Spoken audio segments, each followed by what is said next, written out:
12 ಗಂಟೆಗೆ ನನಗೆ ಆದೇಶ ಬಂದಿದೆ. ದಾವಣಗೆರೆ ಮತ್ತು ಬಾಗಲಕೋಟೆ ಸೀಟನ್ನು ಹೈಕಮಾಂಡ್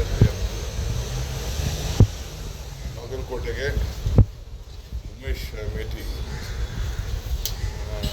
ಎರಡನೇ ಮಗ ಅವ್ರಿಗೆಲ್ಲರೂ ಕೂಡ ಅವರು ಒಮ್ಮತದಿಂದ ನಾವೇನು ಶಿಫಾರಸು ಮಾಡಿದೋ ಆ ಪ್ರಕಾರ ಒಪ್ಕೊಂಡಿದ್ದಾರೆ.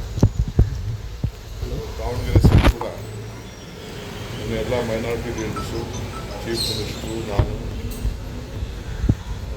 ನಮ್ಮ ACC ಜನರಲ್ ಸೆಕ್ರೆಟರಿ ಜಮೀರ್ ಅವರು, ನಾಜೀರ್ ಅವರು,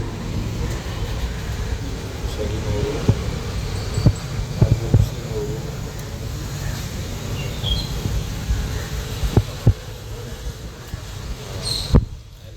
ಆನೀಸ್ ಅವರು, ಜಬ್ಬಾರ್ ಅವರು ಎಲ್ಲರೂ ಕೂಡ ಮಾತಾಡಿ ಒಮ್ಮತದ ತೀರ್ಮಾನಕ್ಕೆ ನಮ್ಮ ಪಕ್ಷದ ಸಂಪ್ರದಾಯದಂತೆ ಮುಂದಿನ ಕೂಡ ಕುಟುಂಬದವ್ರಿಗೆ ನಾವು ಮಧ್ಯ ಕಾಲದಲ್ಲಿ ಖಾಲಿಯಾದಾಗ ನಾವು ಅವಕಾಶವನ್ನು ಮಾಡಿಕೊಂಡಿದ್ದೇವೆ. ಆ ಪ್ರಕಾರ ನಾವು ತೀರ್ಮಾನವನ್ನು ಪಾಲಿಸ್ಕೊಂಡು ಎಲ್ಲರೂ ಕೂಡ ಒಪ್ಕೊಂಡಿದ್ದಾರೆ. ಒಮ್ಮತ ಚುನಾವಣೆ ಮಾಡಿ 2 ಸೀಟನ್ನು ಕೂಡ ಗೆಲ್ಸ್ಕೊಂಡು ಬರ್ತೀವಿ ಅಂತೇಳಿ ಒಪ್ಕೊಂಡಿದ್ದಾರೆ. ಸೊ ಈಗಾಗಲೇ ನಾನು ಮಲ್ಲಿಕಾರ್ಜುನ್ ಅವರಿಗೆ ಅವರ ಮಗನ ಯೂನಿಫಾರ್ಮನ್ನು ಅವ್ರ ಕೈಲಿ ಕಳಿಸ್ಕೊಡ್ತೇನೆ. ಸೊ ನಾಳೆ ನಾನು ಮತ್ತು ಮುಖ್ಯಮಂತ್ರಿಗಳು ಕೆಲವು ನಾಯಕರು ನಾವೆಲ್ಲ ಹೋಗ್ತಾ ಇದ್ದೀವಿ. ದಾವಣಗೆರೆ ಮತ್ತು ಬಾಗಲಕೋಟೆ ಹೋಗಿ ನಾಮಪತ್ರವನ್ನು ಸಲ್ಲಿಸುವಂಥ ಕಾರ್ಯಕ್ರಮದಲ್ಲಿ ನಾವು ಭಾಗವಹಿಸ್ತೀವಿ.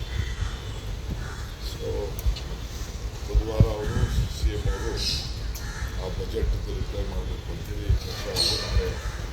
ನಾಡಿದ್ದು ನಮ್ಮ ಬಿಸ್ನೆಸ್ ಸೆಕ್ಟರ್ಗೆ ಕರ್ಕೊಂಡು ಚರ್ಚೆ ಮಾಡಿ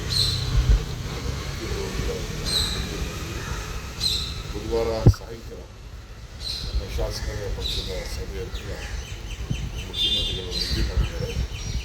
ನಮ್ಮ ACC ಜನರಲ್ ಸೆಕ್ರೆಟರಿ ಕೂಡ ದೆಹಲಿಯಿಂದ ಶಾಸಕಾಂಗ ಪಕ್ಷದ ಸಭೆಗೆ ಅವರು ಕೂಡ ಭಾಗವಹಿಸಲಿದ್ದಾರೆ.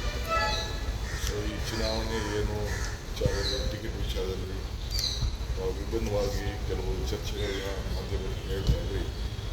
ಅದಕ್ಕೆಲ್ಲ ಕೆರೆಯನ್ನು ನಾವು ಮೈನಾರಿಟಿ ಲೀಡರ್ಸ್ ಎಲ್ಲ ಅಭಿಪ್ರಾಯ ಇದೆಯಾ ಸರ್? ಸಮಾಧಾನ ಇದೆ? ಅವರು ಕೇಳೋದ್ರ ತಪ್ಪಿಲ್ಲ. ಅದು ಜನಸಂಖ್ಯೆ ಆಧಾರದ ಮೇಲೆ ಕೇಳ್ತಾರೆ. ಅವ್ರದ್ದು ಯಾವ ಥರದ ತಪ್ಪು ಇಲ್ಲ. ಚಿಕ್ಕವಾಗಿ ಮಲ್ಲಿಕಾರ್ಜುನ ಅವ್ರು ಹೇಳಿದ್ರು, ಯಾಕಂದರೆ ಇವತ್ತು ನಾನು ವಿಡ್ರಾ ಮಾಡ್ತೀನಿ, ನಾನು ದಿನಾಂಕಕ್ಕೋಸ್ಕರ ನಮ್ಮ ಫ್ಯಾಮಿಲಿ ಮೆಂಬರ್ಸು ಮುಹೂರ್ತ ಚೆನ್ನಾಗಿದೆ ಅಂತೇಳಿ ಅವ್ರಿಗೆ ನಂಬಿಕೆ ಇದೆ. ನಾವೇನು ನಂಬ್ತೀವಿ ಅವ್ರಿಗೂ ನಂಬಿಕೆ ಇದೆ. ಸೊ ಅದಕ್ಕೆ ಅವರು ಮಾಡಿದ್ದಾರೆ.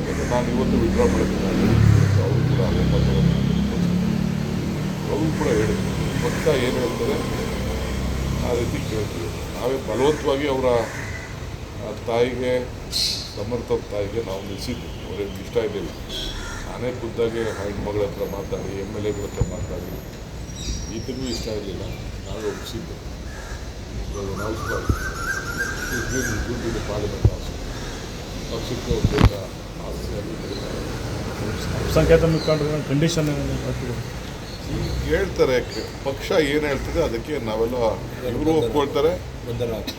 ಇವರು ಬದ್ಧರಾಗಿದ್ದಾರೆ, ನಾನು ಬದ್ಧರಾಗಿದ್ದೀನಿ. ನನಗೂ ಕನಕಪುರದಲ್ಲಿ ನಿಲ್ಬೇಡ ಅಂದ್ರೆ ನಾನು ನಿಲ್ಲಲ್ಲ, ಇವರು ನಿಲ್ಲಲ್ಲ ಅಂದ್ರೆ ಅಲ್ಪಸಂಖ್ಯಾತರ ನಾಯಕರು ಕೇಳಿದ್ರು ಸರ್, ಟಿಕೆಟ್ ಕೇಳಿರುವಂತ ಕಾರಣಕ್ಕಾಗಿ ಅಲ್ಲಿ ಸ್ಥಳೀಯವಾಗಿ ಒಂದು ಅಲ್ಪಸಂಖ್ಯಾತ ಸಮುದಾಯದಲ್ಲಿ ಗೊಂದಲ ಇತ್ತು ಸರ್. ಈಗ ಆ ಗೊಂದಲನ ಸರಿಪಡಿಸುವಂತ ಎಲ್ಲ ಆಸೆ ಪಡೋದು ಚುನಾವಣೆ ಮುಂಚಿತವಾಗಿ. ಈಗ ಮೇಟಿ ಅವ್ರ ಮಕ್ಕಳಲ್ಲೇ ನಾನು ಮಲ್ಲಿಕಾರ್ಜುನ್ ಕೊಡಬೇಕು ಅಂತ ನನ್ನ ಆಸೆ ಇತ್ತು. ಕೆಲವರು ರೂರಲಲ್ಲಿ ಮಗಳು ಕೇಳಿದ್ದು, ಅವ್ರ ಹೆಣ್ಮಗಳು ಸಭ್ಯ ಪ್ರೆಸಿಡೆಂಟ್ ಇದ್ದು, ಇನ್ನೊಂದು ಹೆಣ್ಮಗಳು ಕೇಳಿದ್ರು, 4 ಜನರು ಕೇಳಿದ್ರು. ಒಂದು ಕುಟುಂಬದಲ್ಲೇ ಆ ರೀತಿ ಆಸೆ ಇರುವಾಗ ಬೇರೆಯವ್ರಿಗೂ ಕೂಡ ಅಪ್ಲೈ ಮಾಡ್ತಾರೆ. ನಮ್ಮಲ್ಲೂ ಕೂಡ ಬೇರೆ ಬೇರೆ ಹೆಸರುಗಳು ಕೂಡ ಬಂದಿತ್ತು ಬಾಗಲಕೋಟೆಗೆ.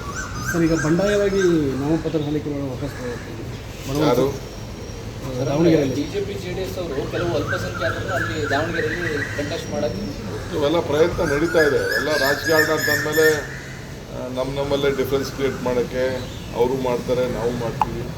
ಅವರಲ್ಲಿ ಒಮ್ಮತ ಇದೆಯಾ, ಇದರಲ್ಲಿ ಗಲಾಟೆ ಆದದಕ್ಕೆ ಮೂರನೇವ್ರಿಗೆ ಅಂತ ಅಂದ್ಬಿಟ್ಟು ಅವ್ರು ಟಿಕೆಟ್ ಕೊಟ್ಟಿದ್ದಾರೆ. ನಾನು ಅದನ್ನು ಯಾಕೆ ಅದನ್ನು ಚರ್ಚೆ ಮಾಡೋಕ್ಕೆ ಹೋಗಿ. ಸರ್ ಈಗ ಮೈನಾರಿಟೀಸ್ಗೆ ಏನು ಭರವಸೆ ಕೊಟ್ಟಿದ್ದೀರಾ ಸರ್? ಅವ್ರ ಪಾರ್ಟಿ ಡಿಸಿಷನ್ ಅದು, ಇದು ನಮ್ಮ ಪಾರ್ಟಿ ಡಿಸಿಷನ್. ಬಿಜೆಪಿ ಕ್ಯಾಂಡಿಡೇಟು ನಿಮ್ಮ ಕ್ಯಾಂಡಿಡೇಟ್ಗೆ ಸಮರ್ಥರು ಅಂತ ಅನಿಸ್ತಿದೆ ಸರ್ ನಿಮಗೆ? ನನಗೆ ಅದ್ರ ಬಗ್ಗೆ ಚರ್ಚೆ ಮಾಡೋಕ್ಕೆ, ಅವ್ರ ಪಾರ್ಟಿ ಬಗ್ಗೆ ಚರ್ಚೆ ಮಾಡೋಕ್ಕೆ ಹೋಗಲ್ಲ ನಾನು. ಅದು ಯಾರನ್ನಾರು ಕ್ಯಾಂಡಿಡೇಟ್ ಕೊಡಲಿ. ನಮ್ಮ ಪಾರ್ಟಿ ನಮ್ಮದು ಅವ್ರದ್ದು. ದಾವಣಗೆರೆ ಮಾಡಿರೋಂಥ ಅಭಿವೃದ್ಧಿ, ದಾವಣಗೆರೆಯಲ್ಲಿ ಶಿವಶಂಕರಪ್ಪನವರು ಮಾಡಿದಂಥ ಸೇವೆ, ಅದು ಬೆಂಗಳೂರು ನಗರ ಯಾವ ರೀತಿ ಇದೆ ಅದಕ್ಕೆ ಚೆನ್ನಾಗಿ ದಾವಣಗೆರೆ ಇದೆ. ನಾನೇ ಈ ಕಣ್ಣಲ್ಲಿ ನಾನು ನೋಡಿದ್ದೆ. ರೋಡ್ಸು ಮಾಡ್ಕೊಂಡು, ಕಾನ್ಕ್ರೀಟ್ ರೋಡ್ ಡೆವಲಪ್ಮೆಂಟು, ಕುಡಿಯೋ ನೀರು, ಬಡವ್ರ ಮನೆ ಎಲ್ಲ ಕೂಡ ಭಾಳ ಚೆನ್ನಾಗಿದೆ.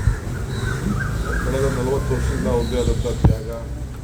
ಈ ದಾವಣಗೆರೆಗೆ ವಿದ್ಯಾಸಂಸ್ಥೆಗಳು, ಹೊರಗಡೆಯಿಂದ ಬರೋರು ಎಲ್ಲ ಕೂಡ ಸೆಂಟರ್ ಆಫ್ ದಿ ಸಿಟಿ.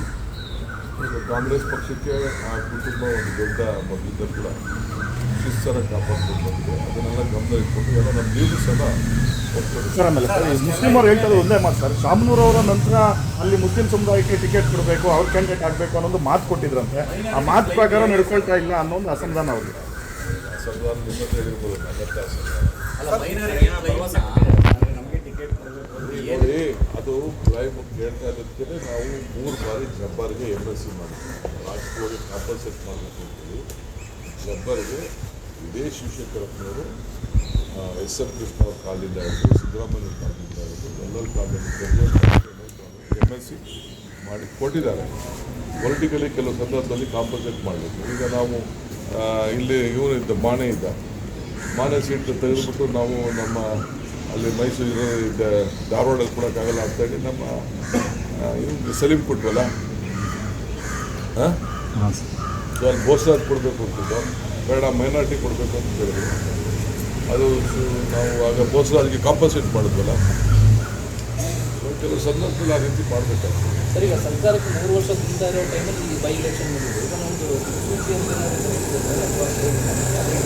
ಯಾವ ಎಲೆಕ್ಷನ್ ಗೆದ್ದವ್ರೆ?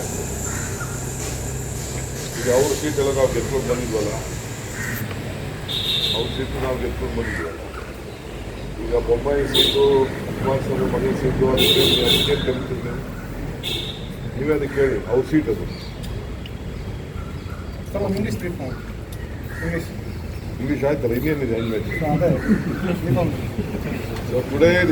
ಹೆಚ್ಚಿನ ವಿಡಿಯೋಗಳಿಗೆ ಪ್ರತಿಧ್ವನಿ ಯೂಟ್ಯೂಬ್ ಚಾನೆಲ್ ಸಬ್ಸ್ಕ್ರೈಬ್ ಮಾಡಿ, ಬೆಲ್ ಐಕಾನ್ ಕ್ಲಿಕ್ ಮಾಡಿ.